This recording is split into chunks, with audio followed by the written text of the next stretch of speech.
Imagine you are on an adventurous trip to Antarctica. Your ship is sailing through the icy waters, deep into the ice. Suddenly you find out that the pressure between the ice is crushing your ship.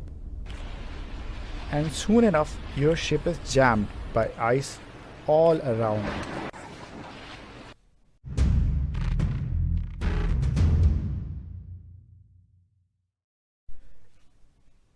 Recently, I read a book about Sir Ernest Shackleton and the adventures of the Antarctica.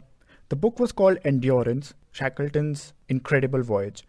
Endurance was the name of the ship in which Sir Ernest Shackleton and 27 other men were traveling Antarctica. They wanted to be the first people to reach Antarctica. But soon enough, they found themselves stuck in between ice in Weddell Sea that was 2,000 kilometers away from mainland. The ice crushed the ship as much as their hope. But there was one man keeping everyone alive. He was Sir Ernest Shackleton.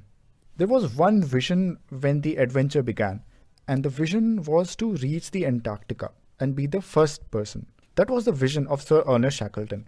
But when he found that the ship was stuck and there was no escape route, the ship started freezing and the ice started crushing the ship from all sides, so much so that it starts damaging. He knew he was in trouble. But then he changed his vision from being the first person to reach Antarctica to saving all men's life, saving all the 27 men who trusted him.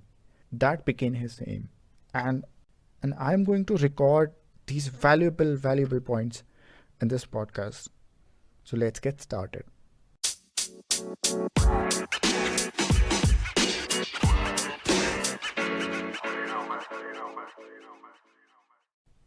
The first lesson that I learned was a leader has a vision to drive the entire team towards one goal. Shackleton had a vision to reach the Antarctica. But when he found out that they were stuck in between the sea where nowhere else to go, he changed his vision from reaching Antarctica to saving his men's life. I think it's absolutely important for a leader to identify his vision and the number one priority that the team has to accomplish. And he should also have the courage to change the vision when the need require and not be firm and stubborn from his initial vision. He needs to be flexible and think what's right for the team.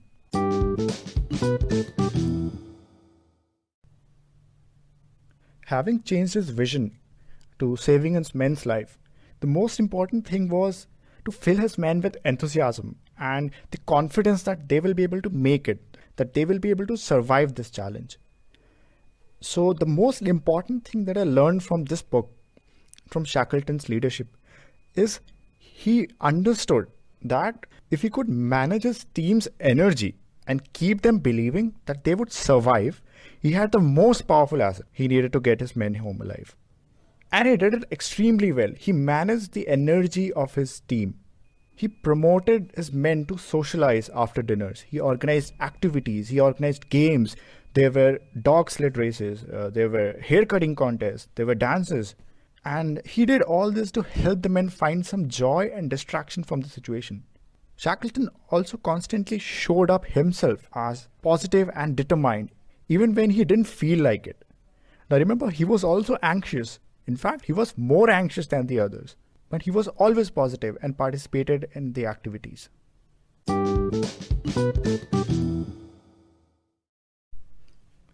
the third important lesson that I come to is a leader leads by example. Shackleton was the first man to scrub the deck of the ship when it was required.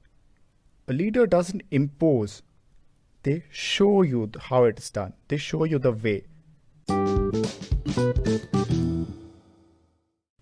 When the ship was crushed badly by the ice and no one could live in the ship any longer, they pitched a tent on the ice.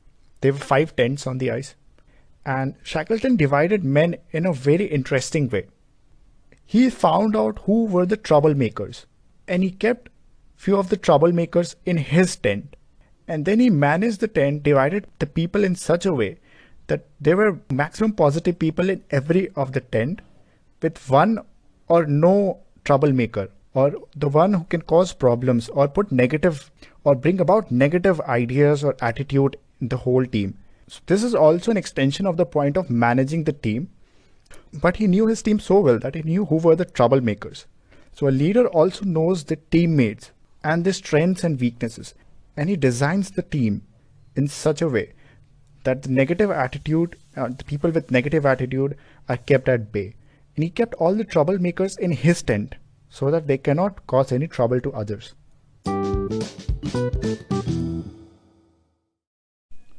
This point is about making decisions but not dwelling much on the bad decisions. Shackleton made many decisions where the team had to risk and go on a trek that is very risky, and soon they found out that it was not possible. So he had to change the decision. And many teammates also revolted and complained that it was really a bad decision. And it happened many times.